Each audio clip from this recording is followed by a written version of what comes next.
This is a really key difference why I always say men get cheated on so much more than women do. With women, we enter relationships with the assumption the man is going to cheat at some stage, and then we're looking for evidence that he's not going to do it. So we go in with our alertness on, most women. And I think there's an evolutionary reason for that, because obviously we don't want to be left pregnant and all these things. So most women, when they meet a man, they'll start to check his online, when he's online, who he's following, and this. And then over time, they earn the trust and they're like, okay, I can relax. He's actually quite good. Like, I haven't seen any problems, perfect. With men, they go into relationships with the assumption she would never. The other thing men do is, because they've selected a woman, they want to justify their selection, so they assume she's a great girl. They assume she's a good girl, simply because they've selected her, not because she's earned any of those values. So what happens is they ignore a lot of the behaviors that predict cheating. And the behaviors that predict cheating are so easy to see, but they avoid those and they just focus on what they like. Because particularly if they're sexually satisfied, they will literally avoid all the evidence. So how they get cheated on is they go into it with a naivety. Now, men who have been with lots of women will tell you that women are no more innocent than men are. They've been on the receiving end when they've been in bed with a girl and she's called her boyfriend and said, oh, I'm just going to be home. They've seen that side of women. Some men have never seen that side of women, so they just think that doesn't exist. So what happens is they go in with a little bit of naivety and they literally take words over behaviors. As soon as a woman says, oh no, I don't do this, or I'm a traditional woman, they won't look at it. They will say, well, she's a traditional woman, but she's been on a private jet recently, or she's gone on holiday with, and she didn't tell me who she's going with, or she's always in the club and she doesn't tag me, or they don't connect the dots. They simply go by what she says rather than what she does. And I notice this particularly with men who have terrible relationships with their fathers and just grow up in a single parent home. I always say men who grow up in a single parent home are far more likely to be cheated on. And the reason I believe that is, when you grow up with just one parent, you have only one version of event. You only have a female perspective of the world. You kind of just think, okay, what mum says is almost true, because you don't have a way of fact checking it. When you grow up with your mum and dad, you see that mum also, she can be a bit annoying, dad is difficult sometimes. You see the dynamic and you can fact check the truth and you validate what is being said. When men grow up with just a female perspective, they start to go into the real world believing everything a woman says and not double checking it.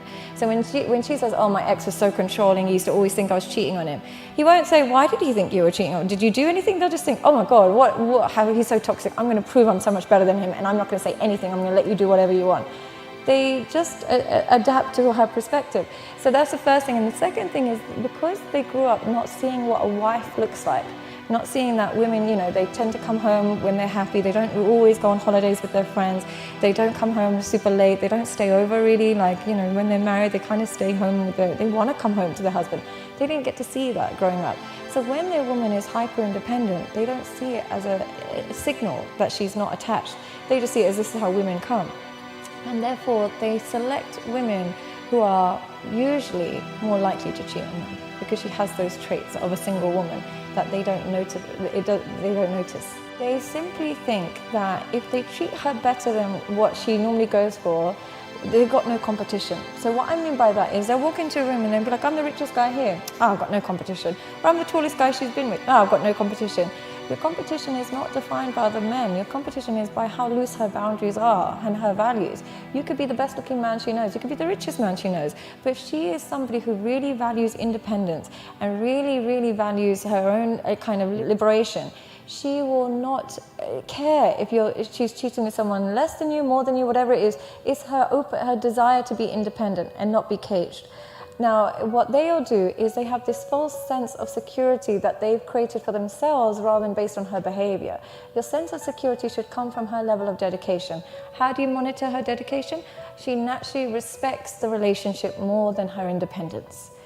So what I mean by that is, yes, she might want to go to Mykonos every summer and she might want to go Monaco, but she understands that, when you're in a relationship, in those environments, it can get a little bit tricky. And the other thing that they forget is, some men, particularly young men in this generation, if she's bisexual or if she brings other women in and this, that and the other, they're actually very happy about that. They really love that.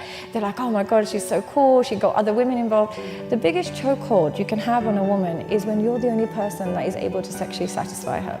When you invite other people in, and whether man, woman, whatever it is, you're opening the door for her climaxing because of somebody else outside of you. You lose your chokehold in that moment. I see some of these really like red pill kind of guys who'd be like, oh, my woman, she lets me get with other girls and she even joins in. The moment she can climax because of somebody other than you, you lose your chokehold over her. There is women out there that I know that are beautiful, got many options, but because they haven't been with many men and they're a bit like scared of their man, they'll stay loyal to him even if he's in jail. They won't go anywhere because they haven't tried other men. But other women, that because the man has opened that door for her and invited other stimulants into the relationship, you lose your ability to get complete and utter sexual submission from her when you invite too many alternatives for her.